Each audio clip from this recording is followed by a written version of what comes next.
Hello guys, welcome and welcome back to K-pop Freak Tamil. Hope you're all doing good. So finally BTS second Indian television இன்டர்வியூவை பார்த்துருப்பீங்க, நேற்று release ஆகிருந்துச்சு. So இந்த இன்டர்வியூவை பற்றி நிறையா பாசிட்டிவ் கமெண்ட்ஸ் அண்ட் ஃபீட்பேக்ஸ் வந்திருக்கு. ஸோ இதில் நிறைய கமெண்ட்ஸ் வந்து பர்டிகுலராக ஒரு 3 டாப்பிக்கை பற்றி திரும்ப திரும்ப வந்து பேசி கமெண்ட் பண்ணியிருந்தாங்க. ஸோ அது என்னென்ன அப்படிங்கிறத பற்றியும், அதில் எனக்கும் என் ஃப்ரெண்ட்ஸுக்கும் ஒரு சில பாயிண்ட்ஸ் வந்து சொல்லணும் அப்படின்ட்டு தோணுச்சு. ஸோ அந்த பாயிண்ட்ஸை வந்து உங்ககிட்ட ஷேர் பண்ணிக்கலாம் அப்படிங்கிறதுக்காக தான் இந்த வீடியோ பண்ணுறேன். So let's get started. So first of all, we should thank BTS for accepting this interview invite with this channel. ஏன்னா இந்த ஷோ வந்துட்டு ஒரு நான் prime time show.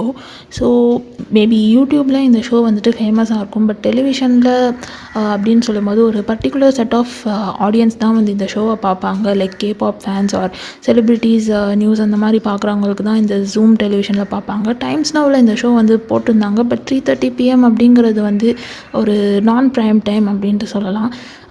Like unlike என்டிடிவியோட interview வந்து எப்படி இருந்துச்சுன்னா, பிடிஎஸ் ஆன் என்டிடிவின்ட்டு அது ஒரு எக்ஸ்க்ளூசிவ் செக்மெண்ட்டாக இருந்துச்சு. ஸோ அண்ட் ப்ரைம் டைமில் ஐ திங்க் ஃப்ரைடே நைட் போட்டாங்கன்னு நினைக்கிறேன். 8 or 8:30 PM அந்த டைமில் வந்து டெலிகாஸ்ட் பண்ணியிருந்தாங்க. So it is a prime show.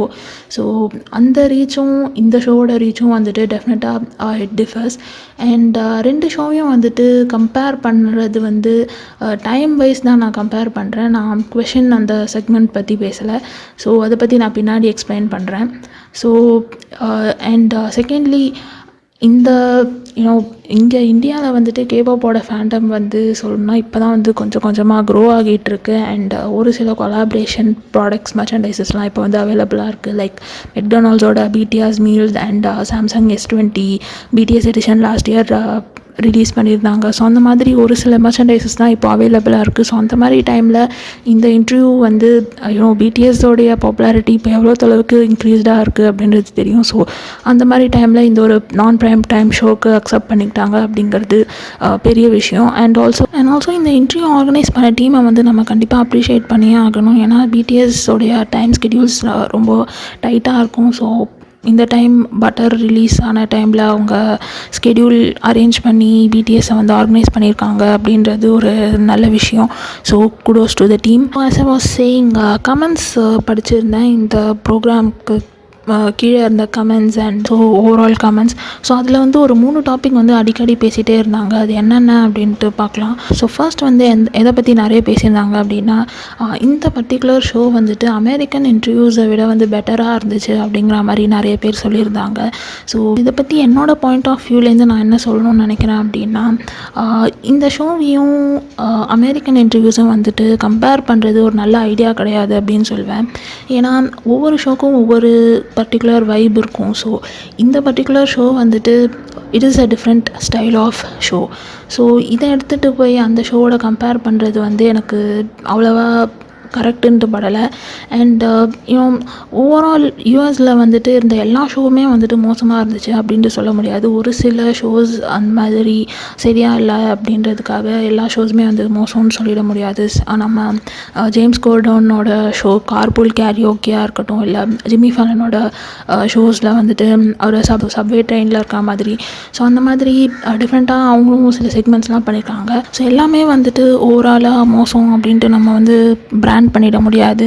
Obviously அங்கே இருந்துச்சு ஒரு சில ப்ரோக்ராம்ஸ் வந்துட்டு கொஞ்சம் கொஷின்ஸ் வந்து ப்ராப்பராக கேட்கல, அந்த மாதிரியான விஷயங்கள் இருக்குது. பட் அதுக்கு வந்து டைம் கன்ஸ்ட்ரெயின்ஸ் வந்து நிறைய இருக்கும். பிடிஎஸ் யூஎஸ் போகிறாங்க அப்படின்னா அந்த ஒரு பர்டிகுலர் டைமுக்குள்ளே நிறைய இன்டர்வியூஸ் வந்து கவர் பண்ணுற மாதிரி இருக்கும். அவங்க சார்ட்ஸில் இருக்கும்போது அந்த ரேடியோ ஸ்டேஷன்ஸில் நிறைய இன்டர்வியூ கூப்பிடுவாங்க. ஸோ அந்த ஒரு 10 or 15 minutesக்குள்ளே வந்துட்டு அவங்க அந்த இன்டர்வியூக்காக அவங்க அந்த ரேடியோ ஸ்டேஷனுக்கு போகணும். அந்த டைமில் பேசணும், ஃபேன்ஸ் கால் பண்ணுவாங்க, அந்த டைம் பேசணும், ஆன்சர் பண்ணணும் அப்படின்ட்டுலாம் இருக்கும்போது. அண்ட் ஆல்சோ எல்லா இன்டர்வியூவரும் வந்துட்டு ஒரு ப்ராப்பராக வந்து ரிசர்ச் பண்ணிவிட்டு வருவாங்க அப்படின்ட்டு நம்ம வந்து எக்ஸ்பெக்ட் பண்ண முடியாது. லைக் அதுவும் இந்த மாதிரி ரேடியோ ஷோஸ் மாதிரி இல்லை, ரெகுலராக இருக்க ஷோஸில் வந்துட்டு எல்லா இன்டர்வியூவரும் ப்ராப்பராக ரிசர்ச் பண்ணி கொஷின்ஸ் கேட்பாங்க அப்படின்ட்டு நம்ம எக்ஸ்பெக்ட் பண்ண முடியாது. So most of the questions அதனால தான் வந்து செலிப்ரிட்டி க்ரஷ் ஆர் கொலாபரேஷன், உங்களோட அடுத்த ப்ராஜெக்ட், இந்த மாதிரியான கொஷின்ஸ், காமன் கொஷின்ஸ் தான் வந்து கேட்பாங்க. அண்ட் ரெட் கார்பெட், பிபிஎம்எஸ் ரெட் கார்பெட்டில் பார்த்தோன்னா அங்கேயுமே வந்துட்டு அதே மாதிரி ரேடியோ ஷோஸ் அந்த எல்லாருமே வந்திருப்பாங்க. ஸோ ஒரு 5 மினிட்குள்ளே ஒவ்வொரு செலிப்ரிட்டியும் இன்டர்வியூ பண்ணணும் அப்படின்னா ஸோ காமனாக வந்துட்டு அவங்க கேட்குற சில கொஷின்ஸ் அதே தான் வந்து திரும்ப திரும்ப கேட்பாங்க. ஸோ அங்கேயும் வந்துட்டு ஒரு சில இன்டர்வியூஸ் நல்லா தான் இருந்துச்சு. எல்லாமே வந்து நம்ம மோசம்னு சொல்லிட முடியாது. அண்ட் ஆல்சோ இந்த ஷோவையும் அந்த ஷோவையும் கம்பேர் பண்ணுறது வந்து சரியான விஷயம் கிடையாது. நெக்ஸ்ட்டு அதிகமாக இருந்த கமெண்ட்ஸ் எதை பற்றி அப்படின்னு பார்த்தீங்கன்னா, இந்த ஷோவில் வந்துட்டு ஈக்குவல் ஆப்பர்ச்சுனிட்டி எல்லா மெம்பர்ஸ்க்கும் கொடுத்துருந்தாங்க அப்படின்னு சொல்லி கமெண்ட் பண்ணியிருந்தாங்க. ஸோ இந்த ஷோவை பற்றி ஃபஸ்ட்டு நான் சொல்லணுன்னா, இந்த ஷோ வந்து ஸோ ஓவராலாக வந்து இந்த ஷோவோட பாசிட்டிவ் வைப்ஸ் இருந்துச்சு. நல்லா சிரிச்சிட்டு இருந்த மாதிரி இருந்துச்சு. அண்ட் டெஃபினெட்லி அவங்க வந்து பிடிஎஸை பற்றி நல்ல ஒரு ரிசர்ச் பண்ணி கொஷின்ஸ் எல்லாமே எடுத்திருக்காங்க. டெஃபினட்டாக ஆங்கரும் வந்து I think she is a fan of BTS and specially she is a fan of வீன்ட்டு நினைக்கிறேன். ஒரு இன்ஸ்டாகிராம் போஸ்ட்டில் பார்த்துருந்தேன். அண்ட் கமெண்ட்ஸில் கூட சொல்லியிருந்தாங்க like she is fan of K-pop fan or BTS fan அந்த மாதிரி வந்து மென்ஷன் பண்ணியிருந்தாங்க. ஸோ டெஃபினெட்லி இந்த இன்டர்வியூ வந்து ஓவராலாக வந்து சொல்லணும்னா ஒரு ஃபேன் கேர்ள் மொமெண்ட் அந்த மாதிரி இருந்துச்சு. அண்ட் இதில் வந்துட்டு கொஸ்டின்ஸ் அப்படின்ட்டு வந்தோன்னா நம்ம ஒவ்வொரு மெம்பருக்கும் இருந்த கொஷினை பற்றி நம்ம பேசுவோம். ஸோ ஃபஸ்ட்டு ஜின் கிட்ட கொடுத்த கொஷின் வந்து பார்த்திங்கன்னா இட்ஸ் கொஷின்னு சொல்கிறத விட அது ஒரு காம்ப்ளிமெண்ட்டுன்னு சொல்லலாம். அவங்க சொல்ல வர ஐடியா வந்துட்டு அந்த கொஷின் வந்து கொஞ்சம் ட்விஸ்டடான மாதிரி ஒரு இருந்துச்சு. ஸோ அதனால் கொஞ்சம் மிக்ஸ்டு கமெண்ட்ஸ் இருந்துச்சு. ஸோ ஆக்சுவலாக அவங்க என்ன சொன்னாங்க அப்படின்னா, நீங்கள் வந்துட்டு டேலண்டடான பர்சன், பட் உங்களை பற்றி கமெண்ட்ஸ் இருக்குது அப்படின்னா அது வந்து உங்களோட ஹேண்ட்ஸம்னஸ் பற்றி தான் வந்து 90% ஆஃப் த கமெண்ட்ஸ் இருக்குது. ஸோ அதனால் உங்களுடைய டேலண்ட்டை உங்கள் ஹேண்ட்ஸம்னஸ் வந்து ஓவர் ஷேடோ பண்ணுது அப்படின்ட்டு நீங்கள் நினைக்கிறீங்களா அப்படின்னு சொல்லி கேட்டிருந்தாங்க. ஸோ இது எப்படி இருந்துச்சு அப்படின்னா, நீங்கள் டேலண்டட் தான், ஆனால் நீங்கள் அழகாக இருக்கீங்கன்றது தான் எல்லாருக்கும் தெரியுது அப்படின்ற மாதிரி சொல்லியிருந்தாங்க. ஸோ இந்த கொஷினை வந்து அவங்க காம்ப்ளிமெண்ட் பண்ண வராங்கன்ட்டு தெரியுது. பட் இன்னும் கொஞ்சம் பெட்டராக அந்த கொஷினை வந்து ஃப்ரேம் பண்ணியிருக்கலாம் அப்படிங்கிறது என்னோடய பாயிண்ட் ஆஃப் வியூ. ஏன்னா ஜின்னுடைய ஆக்டிங் ஸ்கில்ஸை பற்றி அவங்க கொஞ்சம் பேசியிருந்துருக்கலாம். மேபி அவங்க டேலண்ட் அப்படின்னு சொல்ல வர்றதுனால அவங்களுடைய ஆக்டிங் ஸ்கில்ஸை பற்றி ஏதாச்சும் சொல்லியிருக்கலாம், லைக் காம்ப்ளிமெண்ட் பண்ணியிருக்கலாம். Is not only a singer but also a great actor அப்படின்ற மாதிரி ஏதாச்சும் மென்ஷன் பண்ணியிருக்கலாம். Because we all know Bangtan Universe ஸ்டோரியில் ஒரு மெயின் ஆக்டிங் ஸ்கில்ஸ் அப்படின்னா ஜின்னோட acting skills and is the center of Bangtan Universe அப்படிங்கிறது. ஸோ அதை பற்றி ஜஸ்ட் ஏதாச்சும் மென்ஷன் பண்ணியிருக்கலாம் டேலண்டட் அப்படின்னு காம்ப்ளிமெண்ட் பண்ணும்போது. அண்ட் நெக்ஸ்ட்டு கொஷின் வந்து ஷூகா கிட்ட கேட்ட கொஷின். ஸோ ஷூகா கிட்ட கேட்ட கொஷின் வந்துட்டு இட்ஸ் டெஃபினெட்லி குட் ஒன். லிரிக்ஸோட இன்ஸ்பிரேஷன்ஸ் பற்றி டெஃபினட்டாக அது வந்து ஒரு நல்ல கொஷின் தான். நெக்ஸ்ட்டு வந்து ஜேஹோப் கிட்ட கேட்ட கொஷின். ஸோ ஜேஹோப்போடைய அண்ட் பிடிஎஸோட ஓவரால் கான்ட்ரிபியூஷன்ஸ் அண்ட் டொனேஷன்ஸ் பற்றி பேசிட்டு அப்புறம் நெக்ஸ்ட் பிக் திங் என்ன அப்படிங்கிற மாதிரி கேட்டிருந்தாங்க. So it is also an good question.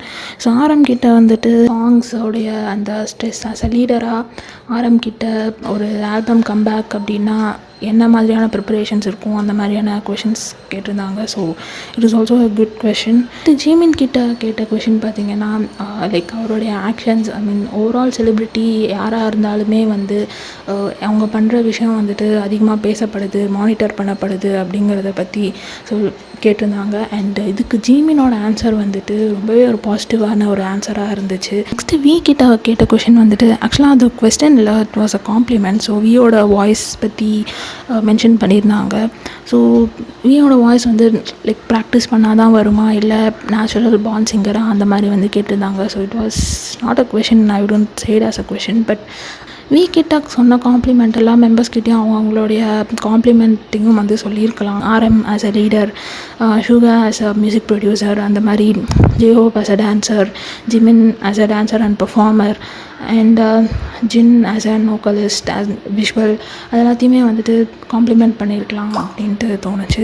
So லாஸ்ட்டாக ஜங்குக் கிட்ட கேட்ட கொஷின் வந்துட்டு ஜங்குக்கோடைய ஹேரை பற்றி காம்ப்ளிமெண்ட் பண்ணிவிட்டு, ஸோ ஜங்குக் ஹேர் மட்டும் கிடையாது, ஜங்குக்கோடைய நிறைய ஹீஸ் த கோல்டன் மக்னே. ஸோ ஜங்குக் கிட்ட இன்னும் நிறைய ஸ்பெஷல் குவாலிட்டிஸ் இருக்குது. ஸோ அண்ட் ஜங்குக் கிட்ட வந்து பிடிஎஸோடைய ஸ்லோ ஜேர்னி பற்றியும் அந்த ப்ராசஸில் அவங்க லேர்ன் பண்ணிக்கிட்ட விஷயத்தை பற்றியும் கேட்டாங்க. ஸோ ஜங்குக்கு வழக்கம் போல் ஒரு பாயிண்டில் வந்து மறந்துட்டார் அவர் என்ன சொல்ல வரேன் அப்படின்றத. So J-Hope made fun of that. So this was the overall questions. And என்னோடய பாயிண்ட் அண்ட் என்னோடய ஃப்ரெண்ட்ஸோட பாயிண்ட் வந்து என்னென்னா, ஜின்கிட்ட கேட்ட கொஷின் கொஞ்சம் ப்ராப்பராக ஃப்ரேம் பண்ணியிருந்துருக்கலாம் அப்படிங்கிறது என்னோட point of view. And compliments வந்து ஸ்ட்ராங்கஸ்ட் சைடு அப்படின்றத மேபி ஒரு எடுத்து சொல்லியிருக்கலாம் அப்படிங்கிறது எங்களோட ஒரு பாயிண்ட். நெக்ஸ்ட்டு வந்து தேர்ட் செட் ஆஃப் கமெண்ட்ஸ் எப்படி இருந்துச்சு அப்படின்னு பார்த்தீங்கன்னா, பிடிஎஸ் மெம்பர்ஸ் வந்துட்டு ஆங்கர் பார்த்து ரொம்ப ஃப்ளர்ட் பண்ணாங்க, ஒரு ஷையாக இருந்தாங்க, ஆர் ரொம்ப சிரிச்சிட்டு இருந்தாங்க, தி மேட் த கம்ஃபர்டபுளாக இருந்துச்சு இந்த இன்டர்வியூ தான் அப்படின்ற மாதிரி நிறைய கமெண்ட்ஸ் இருந்துச்சு. ஸோ ஆக்சுவலி இந்த இன்டர்வியூவோட ஓவரால் கான்செப்ட் என்னென்னா, ஒரு ஃபேன் கேர்ள் பாயிண்ட் ஆஃப் வியூலேருந்து ஒரு இன்டர்வியூ எப்படி இருக்கும் அப்படிங்கிறது தான் வந்து இந்த ஓவரால் இந்த பர்டிகுலர் இன்டர்வியூவோட வைப் அப்படின்ட்டு நான் சொல்லுவேன். லைக் நம்ம தமிழில் வந்து காஃபி வித் டிடி பார்த்துருப்போம் இல்லையா. ஸோ அவங்க கெஸ்ட்டை வந்துட்டு கம்ஃபர்டபுளாக வச்சு அதுக்கப்புறம் வந்து கொஷின்ஸ் கேட்குறது, அந்த மாதிரியான ஒரு type of interview. And since she is also a fan girl of BTS, அவங்களுக்கு probably she might have gave her introduction saying that she is a fan of BTS. அவங்க பிடிஎஸோட இன்ட்ராக்ஷன் வந்து ஃபேன்ஸ் கிட்ட அவங்க பொதுவாக எப்படி ஒரு இன்ட்ராக்ட் பண்ணுவாங்களோ அந்த மாதிரியான ஒரு இன்ட்ராக்ஷனாக இருந்துச்சு அப்படின்ட்டு தான் எனக்கு தோணுச்சு. And it's not like flirting or அந்த மாதிரியான ஒரு விஷயம் கிடையாது. அண்ட் நிறைய இன்டர்வியூஸில் வந்துட்டு சைலண்ட்டாக இருந்தாங்க அப்படிங்கிறதுக்காக அவங்க கம்ஃபர்டபுளாக இல்லைன்ட்டும் அர்த்தம் கிடையாது. அண்ட் லைக் சிரிச்சிட்டு இருக்காங்க அப்படிங்கிறதுனால ஃப்ளர்ட் பண்ணுறாங்க அப்படின்ட்டும் கிடையாது. ஓவரால் ஒரு இன்டர்வியூ எப்படி இருக்குது அப்படிங்கிற அந்த எந்த மாதிரியான இடத்துல அந்த இன்டர்வியூ நடக்குது, ஸோ இது எந்த மாதிரியான ஆடியன்ஸுக்கு போய் சேரப்போகுது அப்படிங்கிற விஷயத்தை பொறுத்து தான் ஓவரால் அந்த இன்டர்வியூவோட வைப் வந்து இருக்கும். ஸோ அதனால் இந்த பர்டிகுலர் இன்டர்வியூ வந்துட்டு ஒரு ஃபேன் கேர்ள் பாயிண்ட் ஆஃப் வியூலேருந்து எடுத்த இன்டர்வியூவாக தான் இருந்துச்சு. ஸோ அதனால் பிடிஎஸ் வேர் குவைட் கம்ஃபர்டபுள் அப்படிங்கிறது சொல்கிறோம். ஸோ யூஎஸில் எடுக்கிற ஒரு சில இன்டர்வியூஸில் வந்துட்டு அவங்க சைலண்ட்டாக இருக்காங்க அப்படின்றதுனால வந்து பார்த்திங்கன்னா அது வந்து ஒரு டிஃப்ரெண்ட் கண்ட்ரி, ஒரு நேஷ்னல் டெலிவிஷன், அங்கே வந்து நிறைய பேர் பார்க்குறாங்க, நிறைய ஆடியன்ஸ் இருக்கும், ப்ரைம் டைம் ஷோவாக இருக்கும். ஸோ ஃபேமிலி ஆடியன்ஸ் நிறைய பேர் பார்ப்பாங்க. ஸோ அவங்க வந்து அவங்கள ஒரு மிஸ்டேக் பண்ணாங்க அப்படின்னா அவங்கள வந்துட்டு திரும்ப திட்டுறதுக்கு, திரும்ப க்ரிட்டிசைஸ் பண்ணுறதுக்கு நிறைய சான்சஸ் இருக்குது. ஸோ அதனால் ஓவராலாக அந்த இன்டர்வியூவில் வந்துட்டு அவங்க மிஸ்டேக் பண்ணக்கூடாது அப்படிங்கிறதுல ரொம்ப கான்ஷியஸாக இருப்பாங்க. அதனால் ப்ராபப்ளி அவங்க ரொம்ப சைலண்ட்டாக இருப்பாங்க. ஸோ அதனால தான் ஓவரால் ஒவ்வொரு இன்டர்வியூக்கும் அவங்களுடைய மூட் மாறும். ஸோ அதனால் வந்து நம்ம இந்த இன்டர்வியூ பெட்டர், அந்த இன்டர்வியூ பெட்டர் அப்படின்ட்டு நம்ம வந்து கம்பேர் பண்ணாமல் இருக்கிறது நல்லது அப்படின்ட்டு நான் நினைக்கிறேன். So this is about 3 things that I wanted to say about this particular interview. And உங்களுக்கு பிடிஎஸ் கிட்ட இன்டர்வியூ பண்ணுறதுக்கான சான்ஸ் கிடச்சிச்சு அப்படின்னா நீங்கள் ஆஸ் அ ஃபேனாக என்ன கொஷின் கேட்பீங்க அப்படிங்கிறத கீழே கமெண்ட் பண்ணுங்கள். இந்த வீடியோ உங்களுக்கு பிடிச்சிருந்துச்சுன்னா மறக்காமல் லைக் பண்ணுங்கள். And also show your support by subscribing so that it will give me motivation to do more such interesting videos. And next வீடியோவில் இன்னொரு இன்ட்ரெஸ்டிங்கான டாப்பிக்கோடு உங்களை மீட் பண்ணுறேன். அது வரைக்கும் பாய், அன்யோங் போராஹே.